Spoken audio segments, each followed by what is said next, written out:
qaynoqqina osilib olishga keldik. Bizlarni kuzatishda davom eting. Assalomu alaykum opajon. Siz nimalar qildingiz va nimalar bo'ldi, nima natijaga erishdingiz? Bizlarga mana shu natijalar haqida intervyu bera olasizmi? Men mana shuni sotib oldim. Shu sotib olib, hamkorga uchun o'zim oldin hamkor bo'ldim. Hamkor bo'lgandan keyin mana shuni ichishni boshladim. Korobkani ichib tugatdim. Buni natijalari yaxshi bo'ldi. Menda oshqozon ichak, jigarlarim tozaladi. Keyin buyrak, o'zi bitta buyrakdan operatsiya bo'lganman. Tez charchaydim, charchashlarim yo'q. Natijalari yaxshi.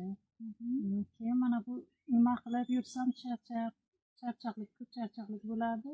Buni ichib tugatgandan keyin, ikkitasini tugatgandan keyin men bularning natijasini bildim. Ancha foyda.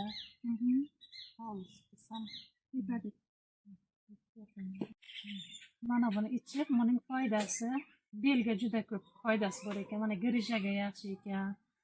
Mana shu qishloq ishlari, mana qishloq xo'jaliklarda yer mahsulotlarini chiqaramiz. Biz bular ishlab bilmasdim. Birozgina bir ish chopib qilsam yo biron nima qilsam, belim boshqarib bilmay qolaydim. Hozir bemalol mana hovlilarni aylantirib supurgan payti ham belda og'riq yo'q.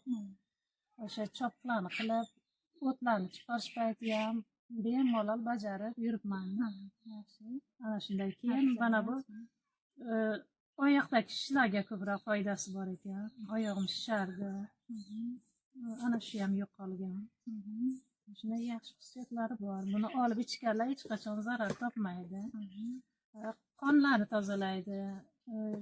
Ko'p nimada oshqozonni yarasi bormi, oshqozonda yarami, nimasi bor. Pankreatga ham foydasi bor ekan buning.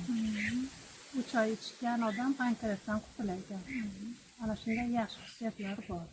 Ikkitasini ichib mana shu natijaga erishgansiz. Ha, ikkita qutidan shunday yaxshi natijaga erishdim. Endi yana olib, yana ichib, buni davom qildiraveraman. Inshaalloh.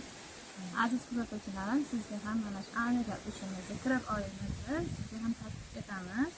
Mana shunday kasalliklaringizga shifo topasiz inshaalloh. Sizni kuzatishda davom eting. Videolarda ko'rishguncha.